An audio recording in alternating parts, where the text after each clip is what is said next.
Parfois, tu as été élevé par un oncle qui est aussi un parent. Tu as été élevé par une tante. Tu as été élevé par un grand frère qui est aussi un parent.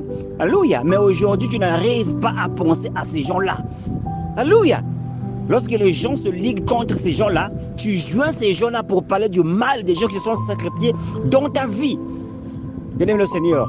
Et parfois, ce sont ces choses-là, ces paroles que nous disons, des choses que nous faisons contre ces choses, contre ces gens-là, les pensées que nous avons négatives contre ces gens-là, cela affecte nos vies. Alléluia. Aujourd'hui, les choses ne marchent pas dans la vie du monde. Qu'est-ce que j'ai fait? J'ai eu tel problème. Mais c'est toi-même qui es à l'origine. Parce que tu as rendu le mal par le bien.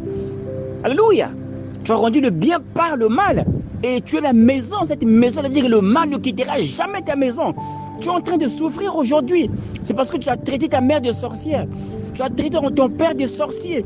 Tu as traité ton grand frère qui t'a élevé de sorcier.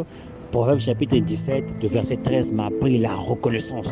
Être vraiment quelqu'un de reconnaissant. Quelqu'un me fait du bien, vraiment, je prends mon temps de ne pas vraiment tourner le doigt à cette personne-là.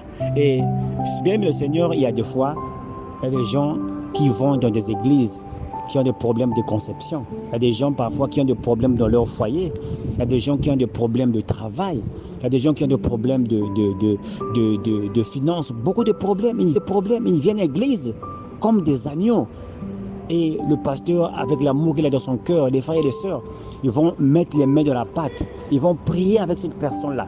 Ils vont intercéder. Parfois, l'homme de Dieu se réveille au milieu de la nuit pour chercher la face de Dieu pour ce frère-là.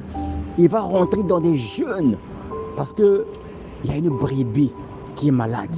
Parce qu'il y a une âme qui est dans la détresse. Mais vous allez remarquer, il y a des gens, lorsque les choses commencent à voir cette soeur-là, ou bien ce frère-là, ne vient pas de l'église. Ils vont fuir l'église. Et lorsque les gens commencent à parler du mal du pasteur ou bien du mal de l'église, ces gens-là vont même se liguer contre les ennemis de l'œuvre de Dieu, là où tu as été béni. Voyez, parce que tout ce que l'église a fait pour toi, c'est le bien. Ils t'ont élevé parce que tu étais à terre. Mais aujourd'hui, tu prends le temps de critiquer même le ministère qui a fait que tu puisses avoir ou bien être ou bien aller là où tu es aujourd'hui. Et tu parles du mal de l'homme de Dieu. Tu critiques son ministère. Bien, Seigneur, le mal ne quittera jamais ta maison. On doit se repentir et demander pardon à Dieu, comme l'homme de Dieu vient de le dire. Il y a des choses qui ne demandent pas la prière. Juste une simple repentance, comme le roi Ézéchias l'a fait. Une simple repentance. Et Dieu est descendu en scène et Dieu l'a pardonné. C'est une écriture très large. Celui qui, lisons cela ensemble, la Bible dit, de celui qui rend le mal pour le bien, le mal ne quittera point la maison.